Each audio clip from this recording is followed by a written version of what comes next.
Hello student, मैं doctor Pankaj Tiwari. हमारे YouTube channel NIT school of mathematics में आप सभी का स्वागत है।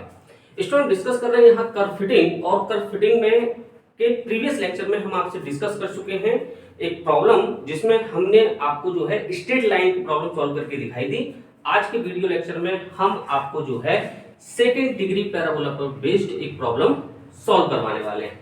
तो स्टूडेंट, एक प्रॉब्लम आपकी स्क्रीन पर लिखी है। Fit a curve of the form y is equal to a plus bx plus cx square for following data using least square method। तो ये तो मैं बता चुका हूं कि यहाँ लीस्ट स्क्वायर मेथड का मतलब वही है कि आपको क्या करना है, इस क्वेश्चन को सॉल्व करना है, सेकंड डिग्री पैराबोला की प्रॉब्लम को आपको सॉल्व करना है। क्लियर है? तो यहाँ स्टूडेंट आप देखें, ऊपर जो प्रॉब्लम दी है यहाँ कहीं भी आपको second degree parabola word use नहीं दिया है। तो आप ये कंफर्म कैसे करेंगे कि इसको आपको स्ट्रेट लाइन से बनाना है कि सेकंड डिग्री पैराबोला से बनाना है?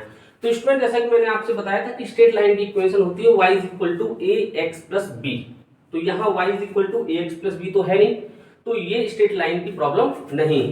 ये इक्वेशन जो है किस चीज की है? ये सेकंड डिग्री की इक्वेशन है, किसकी? पैराबोला की। y = a + bx + cx²। अगर इस फॉर्म में कोई इक्वेशन दी है तो वो सेकंड डिग्री पैराबोला है। क्लियर है? तो इसलिए यहां सेकंड डिग्री पैराबोला लिखने की जरूरत नहीं पड़ी। इसके बाद देखिए, इस क्वेश्चन को दूसरा इस तरीके से पूछा जा सकता है, fit a second degree parabola to the following data. अब आप देखें, यहां इन्होंने लिख दिया सेकंड डिग्री पैराबोला, तो यहां इन्होंने इक्वेशन मिसिंग कर दी। क्लियर है ना? डाटा सेम दिया है। क्लियर है? तो अगर आपको सेकंड डिग्री पैराबोला दिया है तो आपको ये इक्वेशन याद रखनी है। इक्वेशन किसकी है? सेकंड डिग्री पैराबोला की। और अगर ये इक्वेशन दी है तो आप समझ जाएंगे कि हमें किससे बनाना है? सेकंड डिग्री पैराबोला से। तो देखेंगे स्टूडेंट, इसका सॉल्यूशन हमें किस तरीके से करना है। सबसे पहले आप क्या करेंगे, आपको जो इक्वेशन दी है y = a + bx + cx², इसको आपने मान लिया इक्वेशन नंबर फर्स्ट। क्लियर है? चलिए, अब हमें क्या करना है, दोनों साइड समीशन लेने हैं। तो ये हो जाएगा समीशन ऑफ y = a पर समीशन लगाएंगे तो यार क्या हो जाएगा स्टूडेंट? an हो जाएगा, प्लस यहां समीशन लगाएंगे तो b summation of x plus यहां समीशन लगाएंगे तो c समीशन ऑफ x² हो गई। ये इक्वेशन सेकंड हो जाएगी। क्लियर है?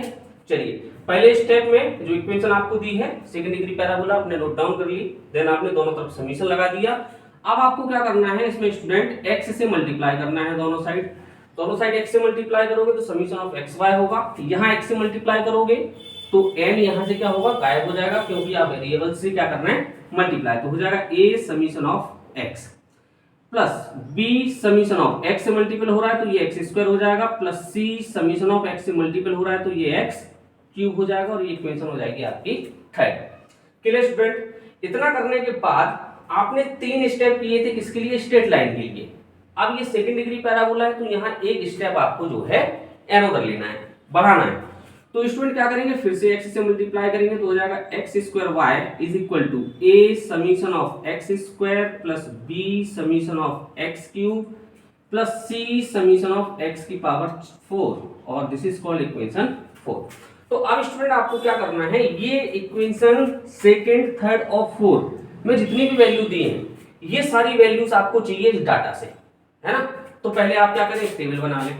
टेबल पर जब आप बनाएंगे तो पहले आप x लिखेंगे, देन आप y लिखेंगे, है ना?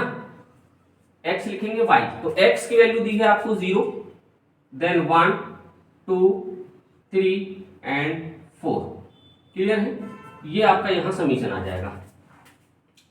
अब y की वैल्यू लिख लें, 1 1.8 1.3 2.5 एंड 6.3।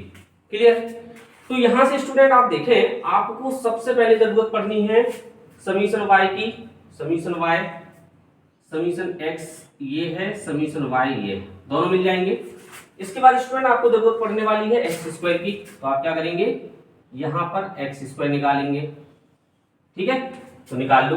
x² कैसे निकलेगा, इसका स्क्वायर करो तो 0 का स्क्वायर 0 होता है, 1 का स्क्वायर 1 होता है, 2 का स्क्वायर 4 होता है, 3 का स्क्वायर 9 होता है, 4 का क्या होता है? 16 होता है। ठीक है ना? अब इसको जब आप ऐड करेंगे तो ये समीशन ऑफ x² आएगा।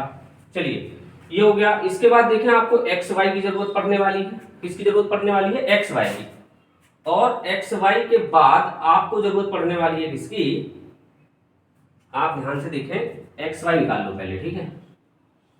एक्स वाई कैसे आएगा, इस एक्स वाई का मल्टीपल 0 का 1 में करोगे 0 आएगा, इसका 1.8 आएगा, 2 का 1.3 में करोगे तो क्या हो जाएगा, 13 दूनी 26 तो 2.6 हो जाएगा, ये 25 3 75 होगा तो 7.5 हो जाएगा, ये हो जाएगा 4 3 12 की 2 हासिल 1 6 चौका 24 और 1 25 मतलब 25.2 हो जाएगा। और समीशन ऑफ ये वैल्यू आएगी आपकी एक्स वाई, इन सबको ऐड करोगे तो ये समीशन ऑफ एक्स वाई हो जाएगा। तो यहाँ से समीशन एक्स वाई हो गया, समीशन एक्स की वैल्यू हमारे पास है, समीशन एक्स स्क्वायर की वैल्यू हमारे पास है। अब हमें चाहिए एक्स क्यूब की वैल्यू, तो आप यहाँ से एक्स क्यूब की वैल्यू निकाल लें। एक्स क्यूब की वैल्यू कैसे आएगी, इस एक्स स्क्वायर को एक्स से मल्टीप्लाई कर दो, तो 0 का मल्टीपल 0 में होगा 0, 1 का 1 में होगा 1, 4 का 2 में होगा 8, 9 का 3 में होगा 27 आएगा और 16 चौका 64 हो जाएगा। इसको समीशन करोगे एक्स क्यूब, सबको जोड़ दोगे तो वैल्यू आ जाएगी। क्लियर है, यहाँ तक हो गया।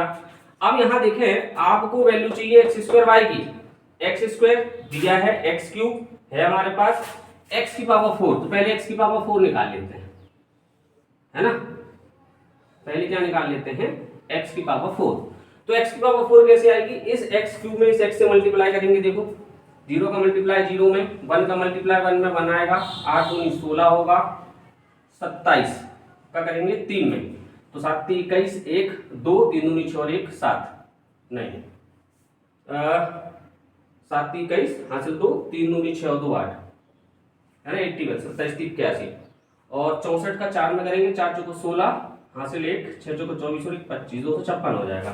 क्लियर है, और इसको समीशन कर देंगे तो हो जाएगा समीशन x की पावर 4 इज इक्वल टू, इसके बाद स्टूडेंट ये बचा है आपका, है ना, एक्स स्क्वायर वाई, तो यहाँ आप एक्स स्क्वायर वाई लिख दे, तो इस एक्स स्क्वायर का इस y में क्या करें, मल्टीप्लाई करा दे, तो 0 का 1 में होगा 0 ही आएगा, 1 का 1.8 में होगा 1.8 आएगा, 1.3 का 4 में होगा तो कितना होगा,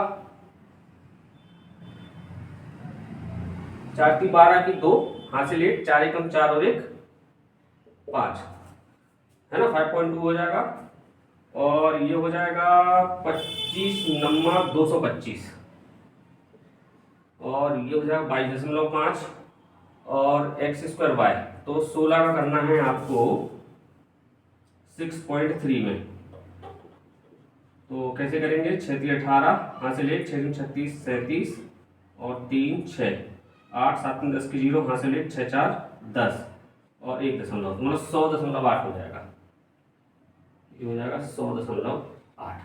क्लियर है, और यहाँ जब इसका समीशन निकालोगे, सबको ऐड करोगे तो समीशन आ जाएगा। क्लियर है, इतनी सारी चीजें आप समझ गए कि ये इक्वेशंस मैंने किस तरीके से बनाई, और इन इक्वेशंस पे की हेल्प से हमने ये जो है टेबल आपको किस तरीके से तैयार करके दी। तो यहाँ स्टूडेंट जो है x और y इन सब की वैल्यू जो है आपको लिखना है, तो x समीशन कर लो जल्दी जल्दी, 4 3 7 3 10, ये 10 हो गया, समीशन y करोगे आप 5 3 8 और 3 11 और 8 19 है ना, 19 की हो जाएंगी 9 हासिल 1 6 और 1 7 3 10 और 1 11 माने 119 होगा, है ना। इसको जल्दी से ऐड कर लो आप, 16 4 20 और 10 30 हो जाएगा। ठीक है, इसको ऐड कर लो, समीशन ऑफ एक्स वाई, ये तो मैंने नोट डाउन करके रखी है वैसे, समीशन ऑफ एक्स वाई, इनको जब आप ऐड करोगे तो 37.1 आएगा।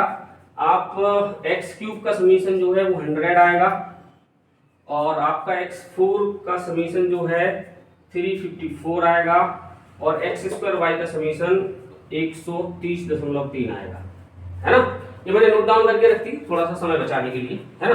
तो ये सारी वैल्यूज हमें जो है मिल चुकी है, आप चाहें तो ये कॉलम थोड़े थोड़े लार्ज कर लें तो ये सारी वैल्यू वहीं आ जाएंगे। चलिए स्टूडेंट, अब हमें करना क्या है, यहाँ इक्वेशन बारी बारी से सेकंड थर्ड और फोर्थ लेके चलना है, सारी वैल्यू सेकंड में रखनी है, थर्ड में रखनी है और फोर्थ में रखनी है। तो यहाँ से आपको क्या मिलेंगी, लीनियर इक्वेशंस मिलेंगी, कितनी, 3। उन तीनों इक्वेशन को सॉल्व करके एबीसी की वैल्यू फाइंड आउट करनी है, और वो एबीसी की वैल्यू आप इक्वेशन 1 में पुट कर देंगे तो आपको आंसर मिल जाएगा। चलिए मैं थोड़ा थोड़ा आपको करके दिखा देता हूं, तो लिखेंगे नाउ फ्रॉम इक्वेशन सेकंड, और सेकंड इक्वेशन हमारी कहती है summation of y, summation of y है 119 इज इक्वल टू n कितना हो गया 1 2 3 4 5, तो आप चाहें तो यहाँ लिख दें here n is equal to 5, तो n इज इक्वल टू 5 हुआ तो ये हो गया 5a plus summation of x तो हो गया 10b प्लस एक्स स्क्वायर कितना हुआ 30, तो हो गया 30c। इसको एक नई इक्वेशन दे दो फिफ्थ।